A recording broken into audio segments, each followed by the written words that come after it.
귀한 찬양 감사합니다. 남신도들의 우렁찬 찬양 소리가 이 성전을 가득 메웠습니다.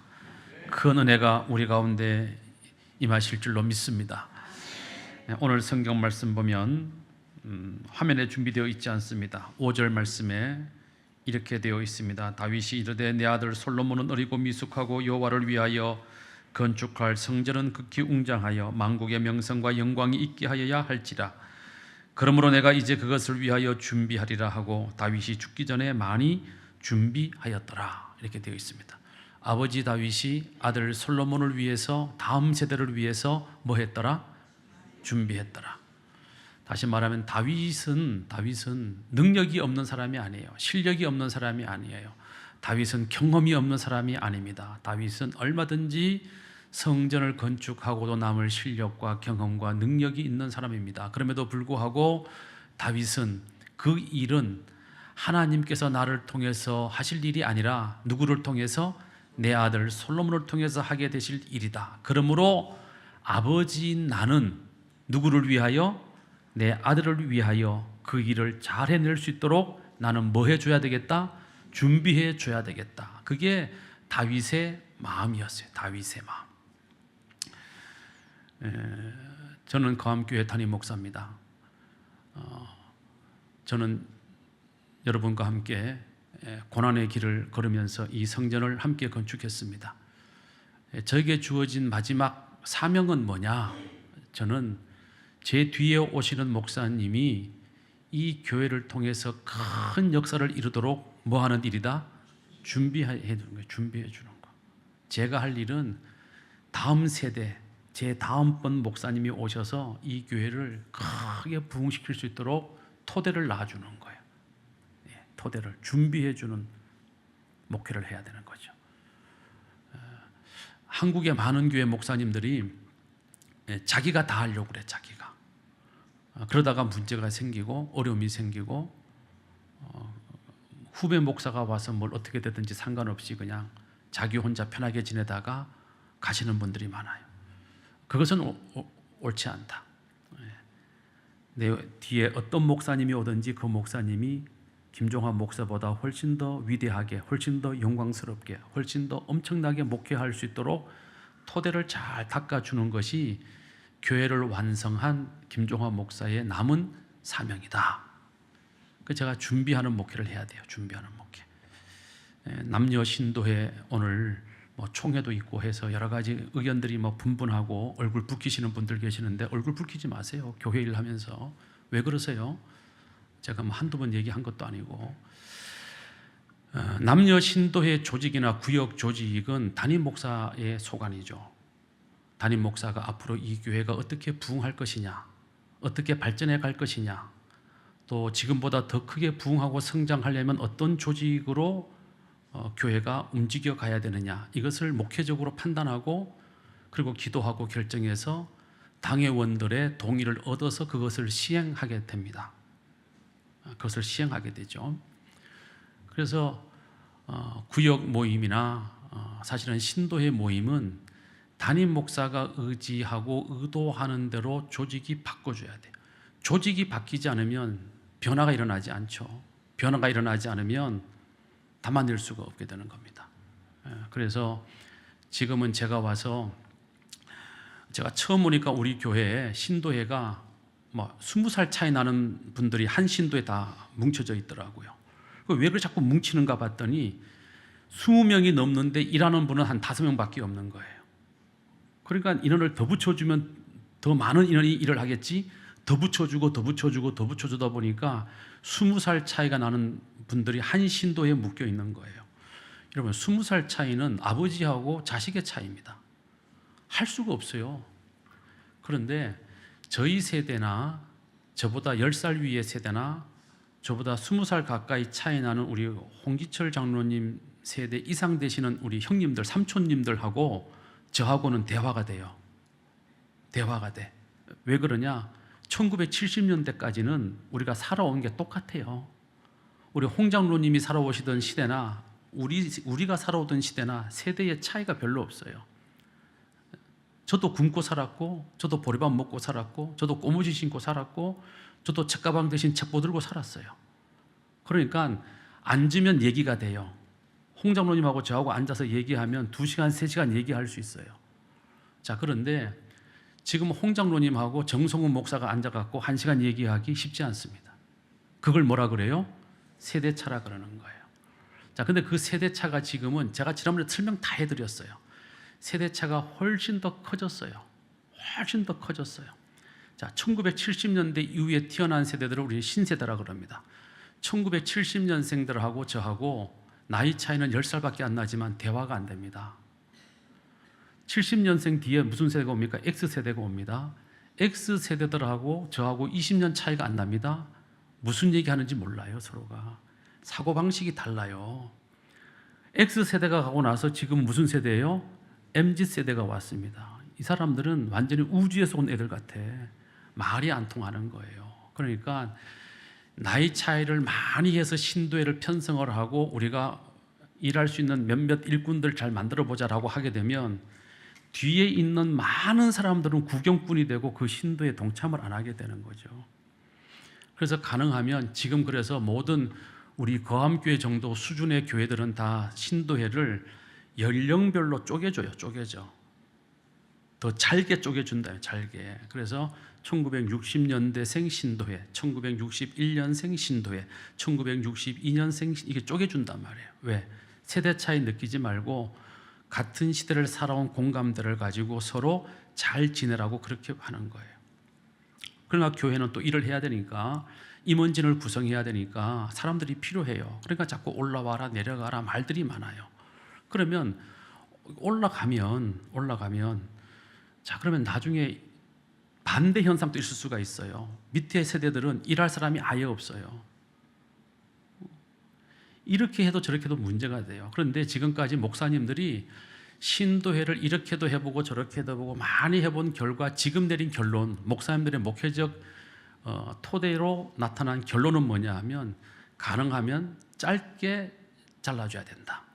그게 훨씬 더 잘 모이더라 하는 결과에 도출하게 된 거고, 또 지금 MZ세대들이 이제 시집장가를 가기 시작을 했습니다. 얘들이 신도회로 편입이 될 거예요. 자, 그러면 지금 우리 교회 여신도 제일 마지막 세대가 베베 신도회입니다.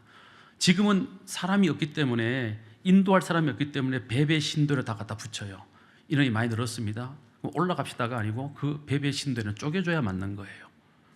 이렇게 신도를 자꾸 쪼개줘야 되는데 지금 남신도 쪽에서도 여신도 쪽에서도 그냥 옛날처럼 올라가는 체제로 바꿉시다. 이렇게 지금 요구를 하세요. 제가 설교 전에 말씀을 드리는 거예요. 그렇게 하시면 돼요. 하셔도 돼요. 그러나 저는 목사로서 교회의 다음 세대를 준비해야 된다라고 하는 사명이 있기 때문에 제가 지난번에는 연령별로 자른 것을 지금은 연도별로 잘라놓은 거죠. 연도별로 구성을 한 거예요. 연도별로 구성을 했는데 여러분들이 의견을 모아서 이거 목사님 하자는 대로 하니까 지금 당장 너무 불편합니다. 지금 당장 이 불편을 해소해 주세요 하면 바꾸시면 돼. 바꾸시면 된다 말이에요. 10년 뒤, 20년 뒤에 어떻게 되든 상관하지 말고 바꾸시면 되는 거예요. 그러나 기억하셔야 돼요. 다음번에 저보다 제 후임 목사가 오면 분명히 저보다 한 10살 정도 어린 목사가 올 거예요. 그러면 그분은 지금 우리가 하고 있는 것보다 더 잘게 쪼갤 겁니다. 신도회를.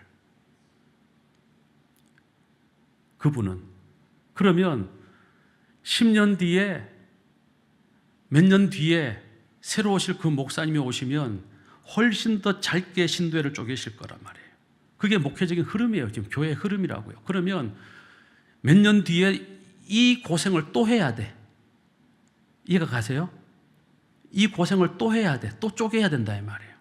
그러니까 오늘 우리가 정책담회를 합니다. 장로님들이 잘 판단을 하셔서 다시 옛날처럼 올려보내는 구조로 연령별 구조로 갈지를 안 갈지를 결정하실 거예요. 그러면 저는 예수를 팔아먹는 것 외에는 제가 주장하지 않기로 마음먹은 사람이기 때문에 결정나는 대로 하시면 됩니다. 그러나 제가 말씀드리고 싶은 건 뭐냐 하면 교회와 미래와 발전을 생각을 하면 좀 불편함이 있더라도 우리가 참아낼 수 있어야 되는 거죠. 마치 다윗이 솔로몬을 위해서 모든 것을 다 준비해 주고 역사의 대항길로 사라진 것처럼 우리 기성세대들은 다음 세대들이 교회 와서 잘 적응하도록 만들어주는 형태를 만들어 놓고 가야 되는 거지. 내가 지금 편한 게 중요한 게 아니잖아요. 내가 불편하더라도, 내가 어렵더라도, 내가 힘들더라도 다음 세대들이 훨씬 더 교회 와서 잘 적응할 수 있도록 여러분들 깊이 생각을 하시고, 오늘 정책 당회에서 어떤 결과가 나올지 모르겠지만 여러분들이 순종해 주시면 좋겠다, 그렇게 말씀을 드립니다. 예배 끝나고 여신도 총회 때 말씀해 달라는 부탁이 있었는데 남녀 신도의 공의에 해당되는 문제이기 때문에 말씀을 드렸습니다. 이해해 주시기를 부탁을 드립니다. 그리고 오늘 설교 말씀의 제목은 너무 쉬워요. 기도하는 아버지. 남신도 헌신 예배니까 복잡한 얘기 하면 어렵잖아요. 그러니까 우리 남신도들 아버지들은 뭐 하는 아버지가 돼야 된다? 기도하는 아버지가 돼야 된다. 오늘 설교는 이걸로 그냥 끝인 거예요, 사실은. 그러나 제가 오전에도 말씀을 드렸지만 뻔한 결론이지만 우리가 성서적 근거를 가지고 말을 해야 되니까 함께 한번 말씀의 은혜를 받도록 하겠습니다. 화면 올려주시죠. 자, 웨슬리 어머니의 수산나, 어거스틴의 어머니 모니카, 세례 요한의 어머니 엘리사벳, 사무엘의 어머니 한나, 모세의 어머니 요게벳, 이들의 공통점은 무엇일까요? 기도하는 어머니였다. 기도하는 어머니. 수산나, 모니카, 엘리사벳, 한나, 요게벳, 이 어머니들이 기도를 열심히 했기 때문에 그 아들들이 위대한 인물들이 됐다. 할렐루야. 그냥 우리 어머니들 기도하셔야 돼요. 기도하지 않는 어머니들에게서 위대한 인물이 나온다는 것은 극히 드문 일이에요. 눈물로 기도하셔야 돼요. 눈물로. 특히 우리 거암교회는 목사님, 사위나 목사님, 어머니나 아버지들 많이 계시잖아요. 목사님, 장모님도 계시잖아요. 이번에 총회 갔다가 우리 김신혜 권사님, 사이대리 목사님 만났는데 너무너무 반가웠어요. 자, 그분들은 더 많이 기도하셔야 돼. 목사의 목회적 능력은 그 목사에게서 나오는 게 아니라 기도의 후원자의 기도로부터 나오는 거예요. 그러니까 목회자를 자식으로 둔 분이나 목회자를 사위로 두신 분들은 엄청나게 기도하셔야 된다. 엄청나게. 근데 아멘 안 하시는 거 보니까 이제 죽었다, 이제 어떡하냐, 이제. 근데 기도하셔야 돼요. 제가 이렇게 목회를 해보니까 아버지 목사님, 할아버지 목사님 이런 분들은요 크게 힘들이지 않고 목회를 잘 풀어나가요. 근데 저 같은 사람은, 우리 아버지는 70살에 교회 나가셨으니까 정식 집사도 아니고 나중에 불쌍하니까 준 이제 명예 집사님이잖아요. 명예 집사님.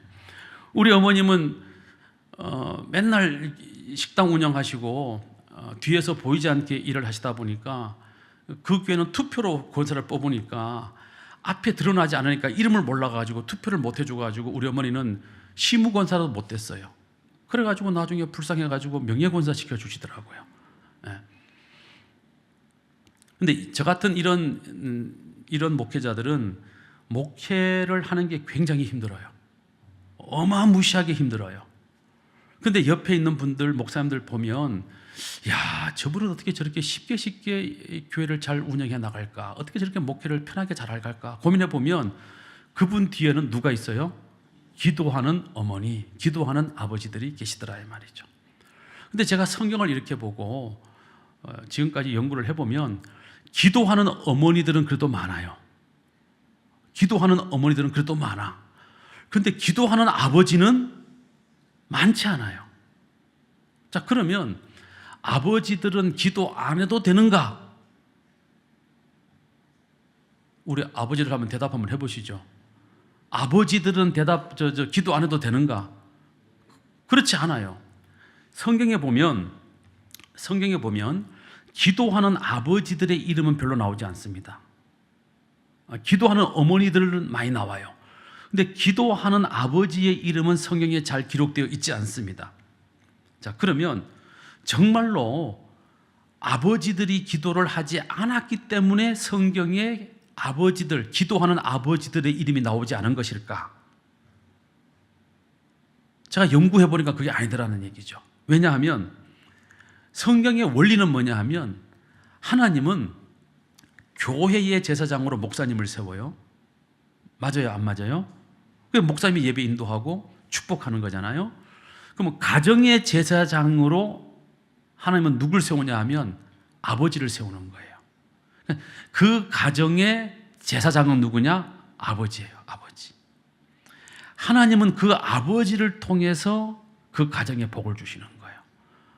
그러므로 우리 여신도들은 남편을 미우나 고우나 제사장처럼 잘 받들어 섬기셔야 돼요. 우리 여신도들 아멘 안 할 줄 알았어요. 지금 또 미워 죽겠는데 그러나 그것이 성서적 원리, 성경의 원리예요. 하나님은 그 가정의 제사장으로 아버지를 세우세요. 그 교회의 제사장으로 목사님을 세우세요. 하나님은 그분들을 통해서 그 교회를 축복하고 그분을 통해서 그 가정을 축복을 해요. 그러므로 그 집안의 가장이며 그 집안의 아버지이며 그 집안의 남편인 남자들이 기도하는 것은 구약시대 때는 너무나 당연한 일이었다 이 말이에요. 그러니까 굳이 강조할 필요가 있었다 없었다? 없었다 이 말이에요. 왜? 구약시대의 아버지들은 다 그렇게 했기 때문이죠. 그러므로 굳이 강조해서 기도하는 아버지의 예를 성경에서 들 필요가 없었다는 겁니다. 자, 그런데 유일하게 예로서 나온 사람이 몇 명 있는데 그 중에 한 명이 욥입니다. 욥기서 1장 5절에 보면 이렇게 되어 있습니다. 함께 읽겠습니다. 시작. 그들이 차례대로 잔치를 끝내면 욥이 그들을 불러다가 성결하게 하되 아침에 일어나서 그들의 명수대로 번제를 드렸더니 이는 욥이 말하기를 혹시 내 아들들이 죄를 범하여 마음으로 하나님을 욕되게 하였을까 함이라. 욥의 행위가 항상 이러하였더라. 자, 욥은 항상 어떻게 했다는 거예요? 자기 자식들이 혹시라도 죄를 지었을까 봐 아침마다 아들들을 불러다가 하나님께 예물을 드리고 제물을 드리고 기도를 하고 번제를 드리고 하나님께 자식들을 위해서 뭐 했다는 거예요? 기도했다는 거예요. 항상. 이것이 구약시대의 아버지들의 역할이었어요. 구약시대 때 아버지들의 역할이었어요. 자, 그러니까 구약시대 때 아버지들은 누가 가르쳐 주지 않아도 내가 이 가정의 제사장이야. 그러므로 내가 우리 아내를 위해서 축복하고 우리 아들들을 위해서 축복하고 우리 자식들을 위해서 기도해야 될 사명과 특권이 나한테 있어라는 이 사명의식이 아버지들한테 있었다는 거죠. 그래서 굳이 구약 성경에서는 기도하는 아버지들의 이름을 많이 기록해 놓을 필요가 없다 이 말이에요. 그냥 너무나 당연한 것이었으니까. 자, 그런데 오늘날 이 시대의 아버지들은 자기 자신의 역할과 사명을 가정을 위해 돈 벌어다 주는 것으로 국한하고 있다는 데 문제가 있는 거예요. 내가 아버지인데, 내가 남편인데, 내가 이 가정의 가장인데 내가 열심히 직장 나가서 사업을 해서 내가 돈을 많이 벌어서 우리 집사람 생활하기 불편하지 않도록, 우리 애들 공부하는데 어렵지 않도록, 우리 애들 시집장가 갈 때 그래도 한몫 떼줄 정도는 해줘야지. 그래서 아버지들이 밤낮 없이 쉬지 않고 일을 하는 거예요. 쉬지 않고 일을 하는 거예요. 자, 그러다 보니까 현대의 아버지들은 그 가정의 제사장으로서 해야 될 일을 등한시하고 있다 이 말이에요. 왜? 돈 벌다 보니까 피곤해. 피곤하니까 기도하러 못 나와. 그냥 기도하지 않게 되는 거죠. 그래서 어느 교회나 기도하는 자리에는 아버지들보다 누가 많아요? 어머니들이 많아요. 저는 우리 교회의 미혼인 처녀들, 미혼인 자녀들, 특히 미혼인 딸들이 결혼할 때 처음부터 기도하는 남자를 만나서 결혼할 수 있게 되기를 주님의 이름으로 축원합니다. 그게 최고 좋은 결혼이에요. 기도하는 남자를 만나서 결혼하는 거 얼마나 좋아요. 그래서 우리 딸들이 요즘은 우리 딸들이 결혼에 대한 비전이 없더라고요. 아예 결혼 안 하겠대. 그러나 어쨌든 결혼을 앞에 두고 있는 딸들이 나는 이런 사람하고 결혼할래요 라는 어떤 결혼의 이상형을 만들 때, 세울 때 그 중에 꼭 하나 들어가야 되는 게 뭐냐 하면 기도하는 남자랑 결혼해야 되겠다. 이게 들어갔으면 좋겠어요. 자, 어떤 교회 홈페이지에 그 교회 목사님이 쓴 칼럼이 홈페이지에 올라온 적이 있습니다. 제가 그것을 인용했습니다. 한번 보시죠. 화면. 자, 새벽 기도하는 남자와 결혼해야 되는 7가지 이유. 첫째, 새벽 기도하는 남자는 자기 통제력이 뛰어나기 때문이다. 그래요, 안 그래요? 새벽 기도를 하려면 그 전날 저녁에 술 마시면 안 되잖아요. 놀면 안 되잖아요. 게임 오래 하면 안 되잖아요. 왜? 새벽 기도 시간에 일어나야 되니까 자기를 뭐 하게 돼요? 통제하게 되는 거예요. 그래서 새벽 기도하는 남자와 결혼하는 것이 좋겠다. 두 번째, 새벽 기도하는 남자는 하루의 우선순위, 인생의 우선순위를 알고 있기 때문에 이 남자랑 결혼해야 된다. 새벽 기도하는 남자는 자신의 삶의 우선순위가 누구한테 있는 거예요?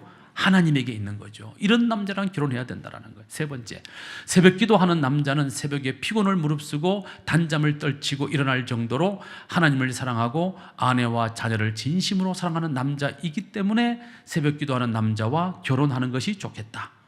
다음 네 번째, 새벽 기도하는 남자는 꿈과 비전이 있는 남자이기 때문에 새벽 기도하는 남자와 기도하면 좋겠다. 새벽 기도 나와서 뭘 기도하겠어요? 자신의 꿈, 자신의 미래를 위해서 기도하겠죠? 자, 다시 말하면, 뒤집어 말하면 꿈과 비전이 없는 남자는 기도하지 않는단 말이죠. 다섯 번째, 새벽 기도하는 남자는 하나님이 보증해 주신 축복을 손에 쥐고 있는 무서운 잠재력을 가지고 있기 때문에 이런 남자와 결혼하면 좋겠다. 무서운 잠재력, 하나님이 부어주는 축복의 잠재력이 있다는 거죠. 여섯 번째, 새벽 기도하는 남자는 적어도 게으르지 않고 부지런한 남자이기 때문에 새벽 기도하는 남자와 결혼하는 것이 좋겠다. 우리 아들 키워보신 엄마들은 다 아시죠? 아들들 잘 안 일어나죠, 그죠? 잘 일어나요? 아유, 아들들 키워보면 아들이나 딸이나 잘 안 일어나. 속 터져 죽겠어, 아주 그냥. 예? 근데 새벽 기도하는 남자는 깨우지 않아도 어떻습니까?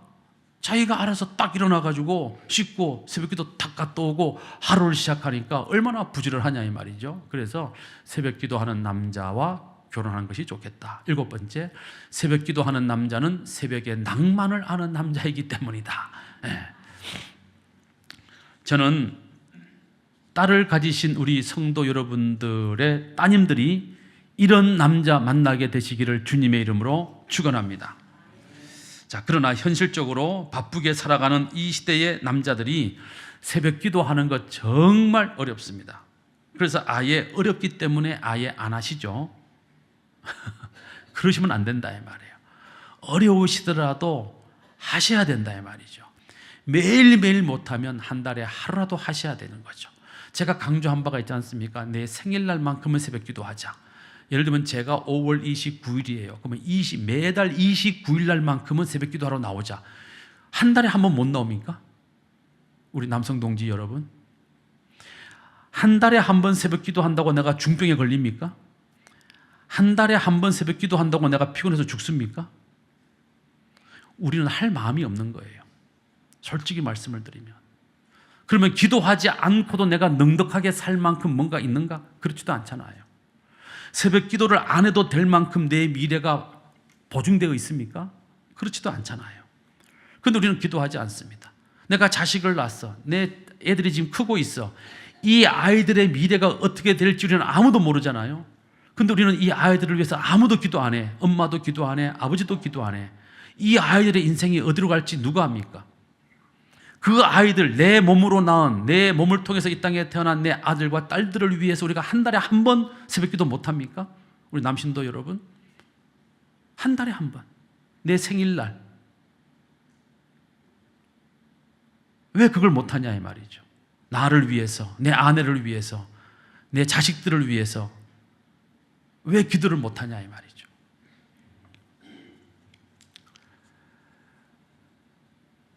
기도는 남이 해주는 것 아니죠. 남이 해주는 것 아니에요. 기도는 내가 먼저 해야 됩니다. 내가 먼저 하고 그 다음에 필요할 때 목사님한테 이런 기도 제목 좀 부탁드립니다라고 기도를 부탁해야 되는 거예요. 근데 제가 목회를 이렇게 지금까지 뭐 한 20, 30년 해보면 자기는 기도 하나도 안 하면서 나한테 기도만 부탁해. 그런 성도 의외로 많이 있습니다. 그러면 되겠냐고요. 심지어 병든 분이 계셔. 자기는 기도하러 안 나와. 근데 목사님 기도해 주세요. 말이 되냐 이 말이에요. 누가 더 애타게 기도해야 됩니까? 본인이 기도해야지. 가족이 먼저 기도해야지. 그리고 그 기도에 힘이 실리도록 목사님이 기도해 주면 되는 것 아닙니까? 근데 정작 병든 분은 기도하러 안 나와. 그 병든 분의 가족도 기도하러 안 나와. 그런데 목사님 기도해 주세요 그런다고. 과연 그게 올바르냐 이 말이에요. 한번 대답들을 한번 해보세요. 올바르냐 이 말이죠. 그렇잖아요. 성경에 보세요. 12해 혈루병 앓던 여인이 기도해달라고 다른 사람한테 부탁한 거 아니잖아요. 본인이 직접 예수님께로 나오잖아요. 맞아요, 틀려요? 소경이 다른 사람한테 내 눈 뜨게 기도 좀 해주세요 부탁하지 않잖아요. 소경이 직접 다윗의 자손 예수여 하고 주님을 붙들고 호소하잖아요. 내가 기도를 해야지. 내가 기도를 하고 거기에 예수님의 기도가 얹어지니까 환자가 낫는 것 아니겠습니까? 우리 아버지들도 마찬가지죠. 우리 가정 잘 되기를 다 바라시잖아요. 우리 아내들이 다 건강하게 살기를 바라시잖아요. 여러분들의 아들, 딸들이 이 땅에서 다 잘 되기를 바라잖아요. 그런데 정작 자기는 기도 안 해. 목사님이 기도해 주시겠지. 믿음이 좋은 거예요? 나쁜 거예요? 이거 구분을 할 수 없겠네, 그거는. 그렇잖아요. 내가 기도를 먼저 하고 그 다음에 거기에 목사님의 기도가 붙어야 되는 거죠. 제가 산티아고 갔을 때 보니까 한국에서 저 일산에 사는 아줌마들이 막 비싼 1,500만 원짜리 자전거 타고 그 스페인까지 라이딩하러 왔더라고요. 고갯길을 막 올라가는데 집사람하고 저하고는 막 9만 5천 원짜리 자전거를 막 끌고 막 땀을 찔찔 빼면서 올라가는데 이 사람들은 막 자전거를 탄처럼 막 슉슉슉슉 올라가는 거예요. 그런데 그 중에 체력이 약한 아주머니가 못 치고 올라가니까 코치가 자전거를 타고 다시 싹 내려와가지고요. 옆에서 같이 자전거를 타면서 이 지쳐있는 아주머니 등을 딱 잡고 같이 싹 밀어주더라고요. 그러니까 이 아주머니 자전거도 같이 고개를 딱 넘어가더라고요. 이 아주머니가 아예 자전거에서 내리면 그렇게 올라갔겠어요? 이 아주머니도 열심히 페달을 밟고 그리고 탁월한 능력이 있는 코치가 살짝 손을 대고 밀어주니까 이 아주머니도 자전거에서 내리지 않고 끝까지 목적지를 향해서 가는 것처럼 기도는 여러분들이 하셔야 된다 이 말이에요. 여러분들이 하시고 그리고 우리 교회의 기도에 능력이 있는 분이나 목사님한테 기도를 부탁하는 거죠. 자, 기도는 아버지들이 해야 되는 특권이고 사명이에요. 이건 반드시 하셔야 되는 거예요. 자, 그런데 문제는 뭐냐? 우리 아버지들이 자녀들을 위해서 무엇을 기도해 줄 것인가 하는 기도의 내용의 문제가 남아 있습니다.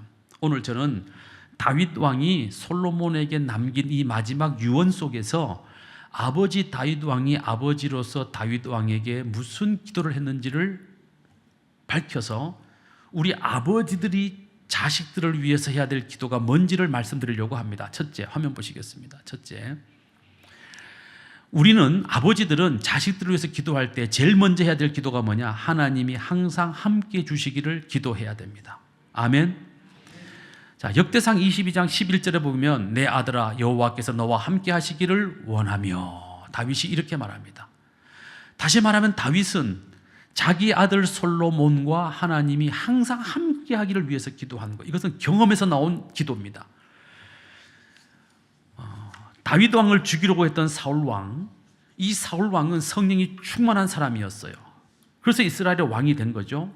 그런데 어느 순간 이 사울 왕에게서 성령 하나님이 떠나가십니다. 하나님이 떠나가시죠. 자, 그리고 나서 이 사울 왕은 점점 비참해지기 시작을 합니다. 그리고 마침내 길보아 전투에서 사울 왕과 그의 세 아들이 비참하게 블레셋 족속들에게 죽임을 당하게 됩니다. 다윗은 사울 왕의 그 인생 여정의 마지막 부분을 다윗은 지켜본 사람입니다. 하나님이 함께 하지 않을 때 저렇게 인생이 불행해질 수 있구나, 다윗은 보고 느낀 거예요. 그래서 다윗 왕은 그렇구나, 아무리 보잘것없는 사람도 하나님이 함께 하시면 위대한 삶을 살 수 있고, 아무리 위대한 사람도 하나님이 함께 하시지 아니하시면 그 인생은 비참하게 끝이 나는구나. 그래서 이 다윗은 자기 아들 솔로몬을 위해서 기도할 때마다 하나님, 내 아들 솔로몬과 함께하여 주시옵소서, 항상 함께해 주시옵소서라고 기도했던 것입니다.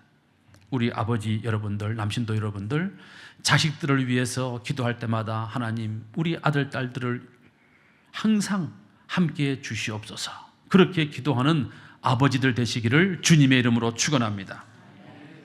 두 번째, 자녀들에게 지혜와 총명 주시기를 기도해야 됩니다. 지혜와 총명 주시기를 기도해야 됩니다. 역대상 22장 12절을 보면 이렇게 말씀합니다. 여호와께서 너에게 지혜와 총명을 주사 너로 이스라엘을 다스리게 하시고 너희 하나님 여호와의 율법을 지키게 하시기를 더욱 원하노라. 다시 말하면 다윗 왕은 아들 솔로몬에게 지혜와 총명이 있어서 나라를 잘 다스릴 뿐만 아니라 하나님 말씀대로 사는 것이, 하나님의 율법을 지키며 사는 것이 가장 지혜로운 삶이라는 것을 다윗이 알기를 원했다는 거예요. 그래서 다윗은 항상 기도할 때마다 하나님, 우리 아들 솔로몬에게 지혜와 총명을 더하여 주시옵소서라고 기도했다는 사실입니다. 이 기도는 솔로몬의 마음속에 그대로 새겨졌어요. 그래서 솔로몬이 20살에 이스라엘의 왕이 되잖아요. 20살에 이스라엘의 왕이 된 솔로몬이 드린 기도의 첫 번째 기도가 뭡니까? 지혜를 주시옵소서예요. 지혜를 주시옵소서.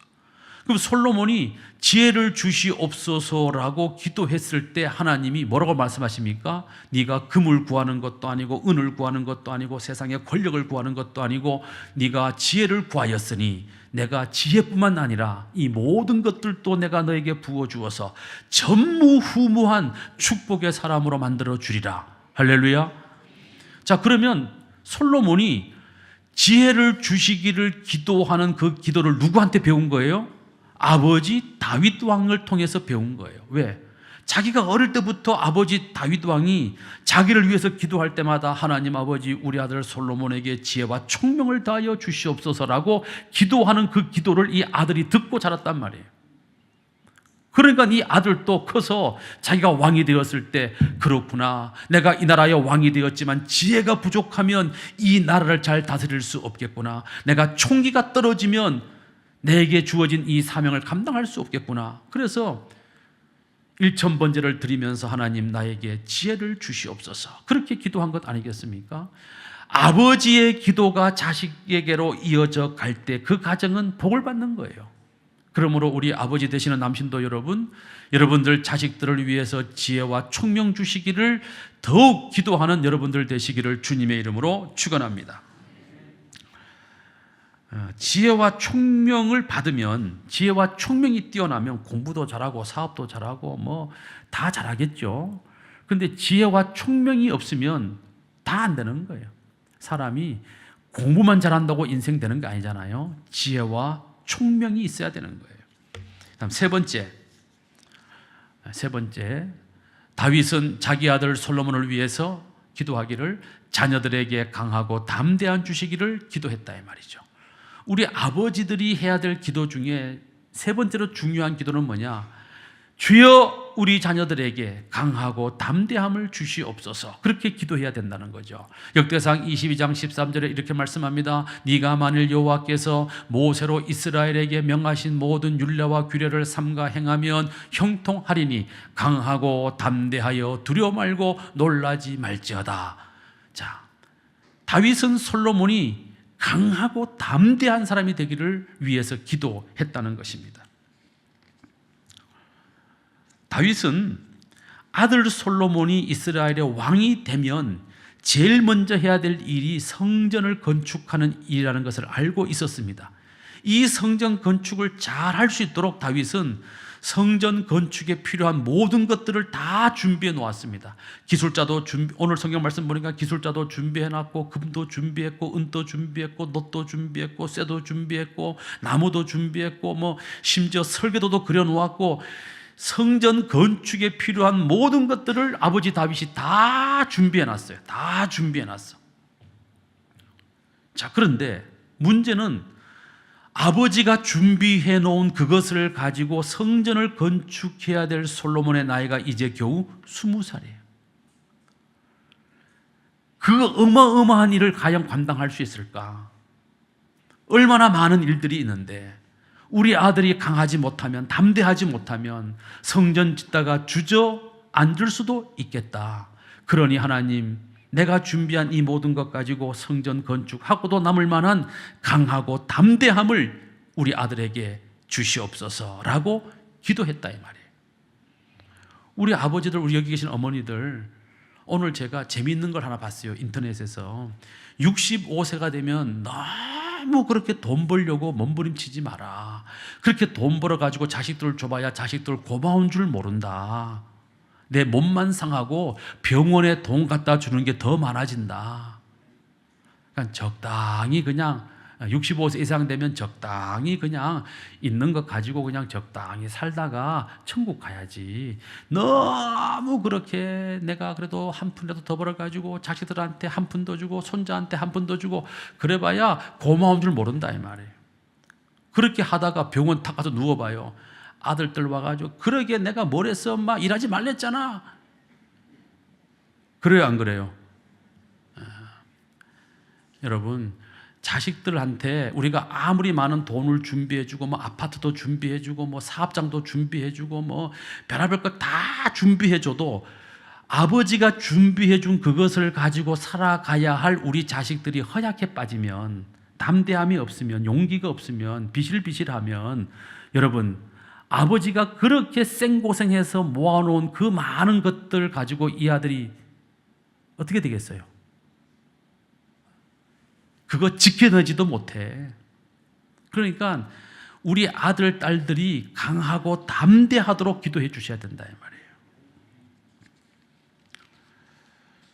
자, 이런 내용을 가지고 자식을 위해서 기도한 사람이 있죠. 우리가 잘 아는 메가더 장군인데, 메가더 장군이 이런 기도를 드렸어요. 우리가 자식을 위해서 기도한다는 마음을 가지고 함께 한번, 좀 길어요, 함께 읽겠습니다. 기도하는 마음으로 시작. 오 주여부터 시작. 오 주여, 내 아이가 이런 사람이 되게 하소서.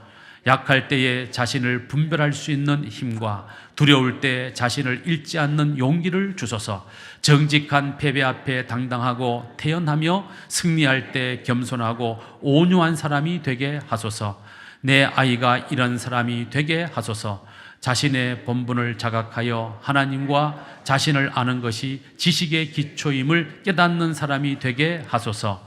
내 아이를 요행과 안락의 길로 이끌지 마시고 자극받아 분발하도록 고난과 도전의 길로 인도하소서. 모진 비바람을 견뎌내게 하시고 실패한 자를 긍휼히 여길 줄 아는 사람이 되게 하소서. 내 아이가 이런 사람이 되게 하소서. 마음이 깨끗하고 높은 이상을 품은 사람, 남들을 다스리기 전에 먼저 자신을 다스리는 사람, 웃을 줄 알면서도 우는 법을 결코 잊지 않는 사람, 미래를 향해 전진하면서도 과거를 결코 잊지 않는 사람이 되게 하소서. 이 모든 것들 외에 내 아이에게 유머 감각을 주소서. 그리하여 항상 진지하면서도 결코 지나치게 심각해지지는 않게 하소서. 내 아이에게 겸손을 가르쳐 주소서. 그리하여 진정한 위대함은 소박하며 진정한 지혜는 열려 있으며 진정한 힘은 너그러움에 있다는 것을 언제나 기억하게 하소서. 내 아이가 이런 사람이 되었을 때 내 아이에게 내가 인생을 결코 헛되이 살지 않았노라고 속삭일 수 있게 하소서.